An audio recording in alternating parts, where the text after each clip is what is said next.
Before he was king, he was your friend. A sweet, gentle boy of earnest temperament. You were certain he would be the man you'd love for the rest of your days. Until an assassin murdered his father, the current king, and he had to ascend to the throne. Since then, his heart has blackened as he's become known to be a cold, cruel king, without mercy or love for anyone. Anyone except you, of course. You risked poison to protect your king as he met with Prince Yvonne, and were taken by the Rossanian prince for your troubles. You've been at his side for a week now, and noticed that he acts quite odd with you, in a way that you aren't used to, and you have no idea how to feel about it, especially now that your king has arrived. You follow Yvonne back to the castle, feeling your heart pound as you both step inside. It doesn't take long to see him. "Alistair, good to see you, old chum. Chains are a good look for you." Your king whips around, almost frothing at the mouth. He's so violent. You! I'll fucking kill you! I'll jam my hand into your filthy gills and crush your heart in one hand. Do you hear me? Yvonne sighs and takes the throne, gesturing for you to sit by him. You do so. "My love, has he harmed you? Put his filthy hands on you?" "I suspect you've done enough of that for the both of us, Alistair. King Alistair.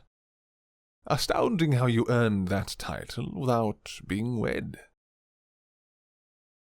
All right. I won't antagonize him. My apologies for the immaturity, my pearl." He pats your hand gently. "How dare you touch them? You were never even worthy to look upon them. Oh, release me, you fiend bastards. I'll fight everyone here, every single one of you." "Do not tell me to calm down, advisor. Your bleeding heart and naive mind has no place in this conflict between us, and you'll do well to keep quiet while I—" A low rumble emanates from Yvonne, and, for the first time, you hear his calm voice turn icy. "Silence."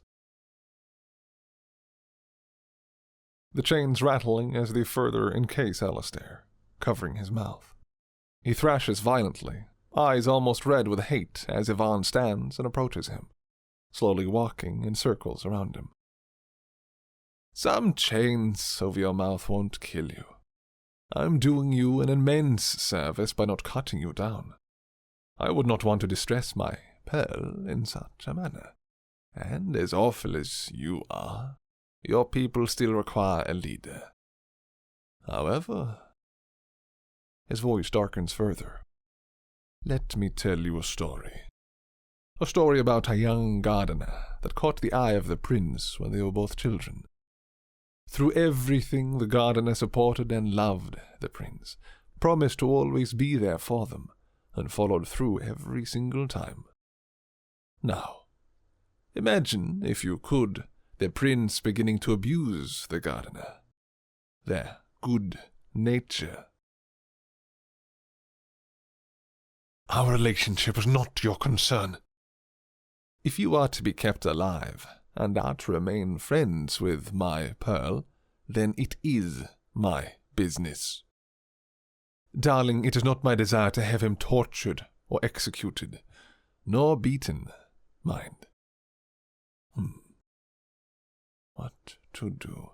What do you think, my pearl? Yes, I do want your input.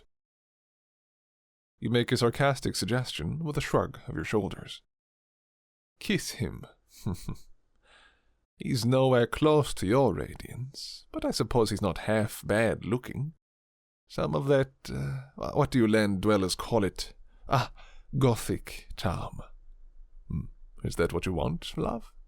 To see your men play nice?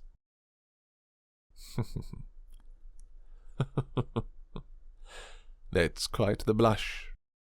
Your king finally manages to wrench free just enough that he can shout again. You blush? For him? I am mildly attractive, yes. What nonsense has he drilled into your brain? He's asinine. He kidnapped you. Drugged you. You've been away a little more than a week, and that's all it took for you to stab me in the back. I suppose that is on me. Trusting a commoner to have any semblance of honor. His words cut deep, deeper than before. But before you can do anything, Yvonne stops before him. You spineless, arrogant, malicious cur. You may insult me as you wish, my name, my species, my people, my kingdom, but not my pearl. They are not, and never will be, yours. They are not yours either. You won't let them be. Alistair recoils, as though Yvonne had actually struck him. Face yourself as you are, Alistair. They do not want the man you once were. They want the man you are now to be better, and it's clear you cannot deliver. Your bitterness, your anger, well, let us not sugarcoat it, your abuse. You use all of these to appear intimidating. You are already a formidable swordsman and a competent military leader. So, why do this? Is it because you are afraid of losing more? But now you know it is inevitable, don't you? The court watches in reserved silence, and you cannot look away. Alistair, you've nearly killed them trying to get them to leave you, so you can use it as an excuse to hate them. Look at them, how they love you, despite the pain you cause. Yvonne steps aside, and you meet the eyes of your king. My love. Yes, perhaps.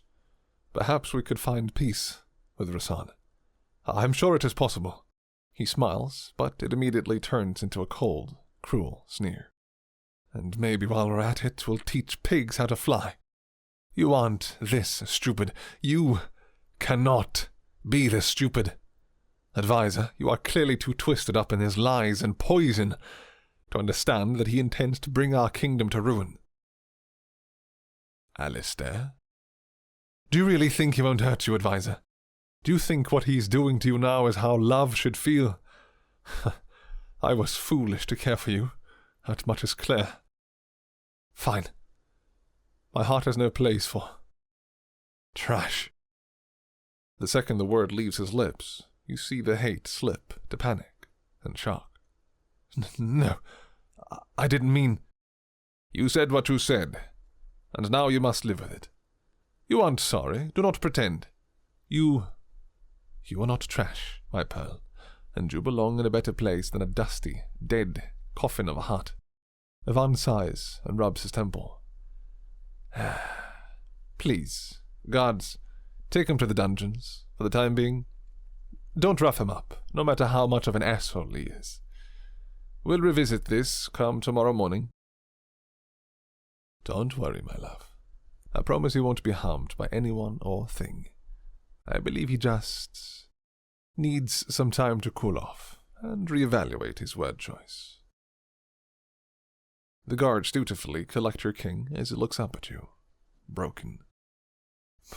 Please, I promise. I will be good.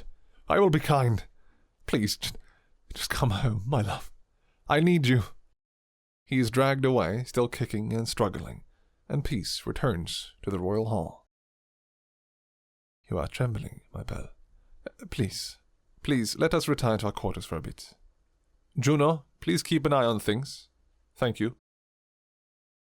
He leads you back upstairs, with a gentle arm against the small of your back.